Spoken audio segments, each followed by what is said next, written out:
मी माझे कार्यकर्ते आणि पदाधिकारी शरद पवार गटात प्रवेश करतोय. हर्षवर्धन पाटील यांच्याकडून शरद पवार गटात प्रवेशाची घोषणा. मात्र अद्याप पक्षप्रवेशाची तारीख ठरलेली नाही. हर्षवर्धन पाटलांची माहिती.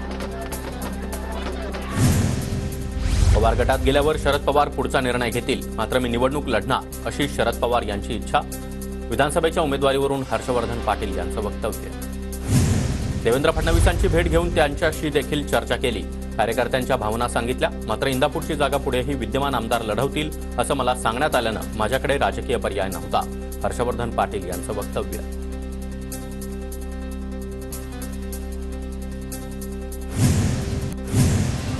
इंदापूरचा निर्णय म्हणजे तोंड दाबून बुक्क्यांचा मार. हर्षवर्धन पाटलांच्या पवार गटात प्रवेशाच्या घोषणेनंतर बॅनर लागले. जाणता राजा या आशयाखाली हे बॅनर लागले. हर्षवर्धन पाटलांनी तुतारी हाती घेतली. आता तुतारी वाजली पाहिजे. तुतारी न वाजल्यास हर्षवर्धन पाटलांना पश्चाताप होईल. हर्षवर्धन पाटलांच्या शरद पवार गटातील जाण्याच्या निर्णयावर सुधीर मुनगंटीवार यांची प्रतिक्रिया. प्रवीण माने सुप्रिया सुळे यांची भेट घेण्याची शक्यता. हर्षवर्धन पाटलांच्या पक्षप्रवेशानंतर पक्षातील कार्यकर्ते नाराज. प्रवीण माने इंदापुरातून लढण्यासाठी इच्छुक.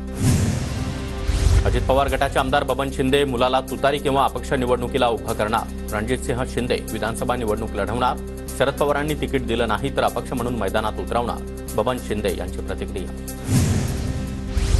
भाजपचे कोल्हापूर जिल्ह्याचे माजी जिल्हाध्यक्ष हिंदूराव शेळके लवकरच तुतारी हाती घेणार. काल शरद पवारांची भेट घेतल्यानंतर लवकरच कार्यकर्त्यांचा मेळावा घेऊन तुतारी हातात घेण्याचे संकेत दिले. श्री विठ्ठल सहकारी साखर कारखान्याचे चेअरमन अभिजित पाटलांची रोहित पवारांच्या माढ्याच्या अरणमधील कार्यक्रमात उपस्थिती. अभिजित पाटील माढा विधानसभेतून निवडणूक लढवण्यासाठी इच्छुक. माढा विधानसभा मतदारसंघाचा तुतारीचा उमेदवार माढा तालुक्यातीलच भूमिपुत्र असावा, अन्यथा पक्षाचा माढा किंवा करमाळ्यामध्ये पराभव होईल. संजय पाटील घाटणेकर यांच्याकडून अभिजित पाटलांच्या उमेदवारीला विरोध. दक्षिण नागपूर मतदारसंघामध्ये काँग्रेस पदाधिकाऱ्यांचा सांगली पॅटर्नचा इशारा. 2019ला 3000 मतांनी हरलेल्या काँग्रेसच्या मतदारसंघावर ठाकरे गटाचा दावा. ठाकरे गटानं दक्षिण नागपूरवर दावा केल्यानं वादाची शक्यता. अहमदनगरच्या श्रीरामपूरमध्ये काँग्रेस पक्षाची अंतर्गत गटबाजी चव्हाट्यावर. इच्छुक उमेदवारांच्या मुलाखती सुरू असताना 2 गटात गोंधळ. लहू कानडे यांच्या विरोधामध्ये काँग्रेसच्या हेमंत ओगले गटाकडून घोषणाबाजी. नांदेडमध्ये शिंदे गट आणि भाजपमध्ये बॅनरबाजी. मुख्यमंत्री शिंदे यांचे मराठा सरदार तर फडणवीसांचे देवा भाऊ असे बॅनर लागले. फडणवीसांच्या बॅनरवरून अजित पवारांचा फोटो मात्र गायब. पुरात आज मिरजकर तिकटी इथं ठाकरे गटाकडून मशाल चिन्हाचं अनावरण. ठाकरे गटाचे नेते विनायक राऊत यांच्या उपस्थितीमध्ये सोहळ्याचं आयोजन. नाशिकच्या आजी माजी खासदारांमध्ये कार्यक्रमात गप्पा रंगल्या. रेल्वे सुरक्षा बल स्थापना दिवस सोहळ्यानिमित्त माजी खासदार हेमंत गोडसे आणि खासदार राजाभाऊ वाजे यांच्या चर्चा रंगल्यानं विविध चर्चांना उधाण. धुळ्यामध्ये छत्रपती संभाजी महाराजांच्या 30 फूट उंच पुतळ्याचं अनावरण. धुळे शाळेतील पांझरा नदी काठावर असलेल्या संभाजी महाराज उद्यानामध्ये हा पुतळा बसवण्यात आला. धुळ्यामध्ये छत्रपती संभाजी महाराजांच्या पुतळ्याच्या लोकार्पणाआधी नाराजी नाट्य. संजय राऊत स्मारकाच्या उद्घाटनाला ऐनवेळी न आल्यानं स्मारक समितीकडून स्मारकाच्या गेटला कुलूप. बुलढाण्यामध्ये राज्यपालांना निवेदन न देता सुषमा अंधारे रोहिणी खडसे परतल्या. प्रशासकीय बैठकीचं कारण देत राज्यपालांनी भेट टाळली. महिला अत्याचाराविरोधातील निवेदन देण्यासाठी वेळ मागण्यात आली होती. पंतप्रधान नरेंद्र मोदी उद्या वाशिमच्या पोहरादेवी दौऱ्यावर. उद्या विरासत-ए बंजारा नंगारा वास्तू संग्रहालयाचा लोकार्पण सोहळा.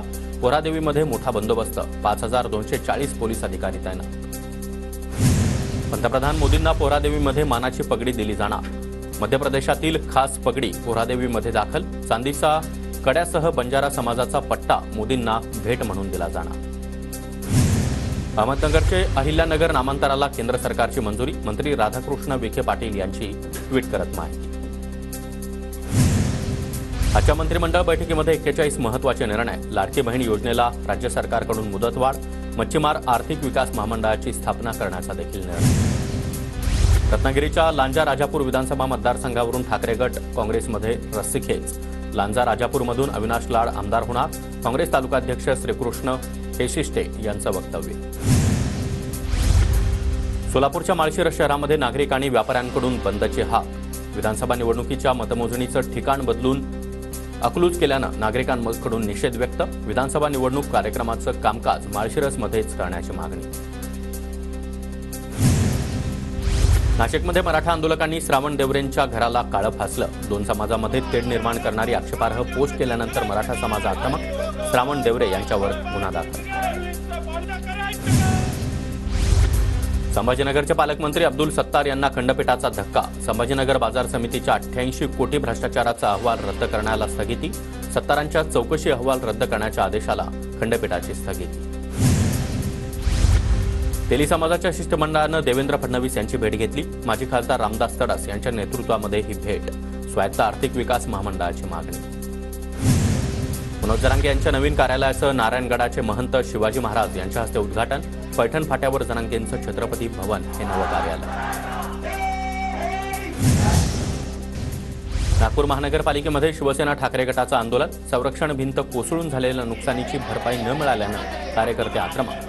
डम्पिंग यार्डची भिंत कोसळून घाणपाणी नागरिकांच्या घरामध्ये शिरल्यानं घराचं मोठं नुकसान. अकोल्यामध्ये लाडकी बहीणचे लाटलेले 9,000 रुपये लाडक्या 2 भावांनी परत केले.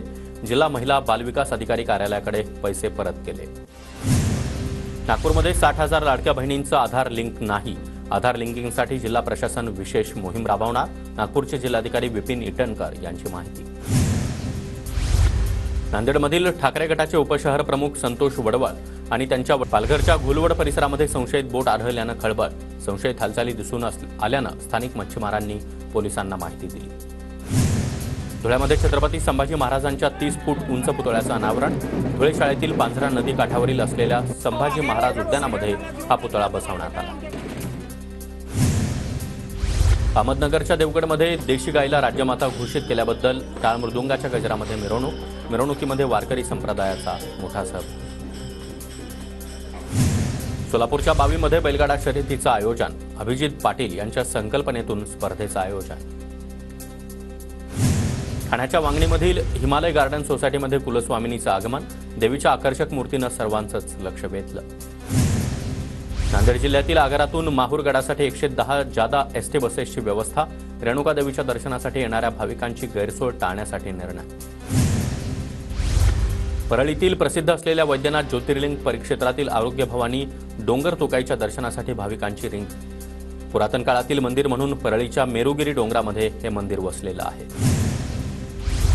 LIC चौक ते ऑटोमोटिव्ह चौकापर्यंत डबल डेकर उड्डाणपूल नागपूरकरांच्या सेवेमध्ये उद्यापासून रुजू होणार. केंद्रीय मंत्री नितीन गडकरी, मुख्यमंत्री आणि उपमुख्यमंत्र्यांच्या हस्ते उद्घाटन होणार. जळगावच्या सराफा बाजारामध्ये सोन्याच्या दरामध्ये 300 रुपयांनी तर चांदीच्या दरामध्ये 2,000 रुपयांनी वाढ. युद्धजन्य परिस्थितीमुळे सोन्या चांदीच्या दरावर परिणाम झाल्याची सुवर्ण व्यापाऱ्यांची माहिती. सिंधुदुर्ग जिल्ह्यातील मालवणमध्ये मोठा जलरंक नावाचा पक्षी दाखल. इंग्रजीमध्ये ग्रेट नॉट असं नाव असलेले पक्षी थेट हजारो किलोमीटरचा प्रवास करून सायबेरियातून दक्षिण आशियामध्ये दाखल.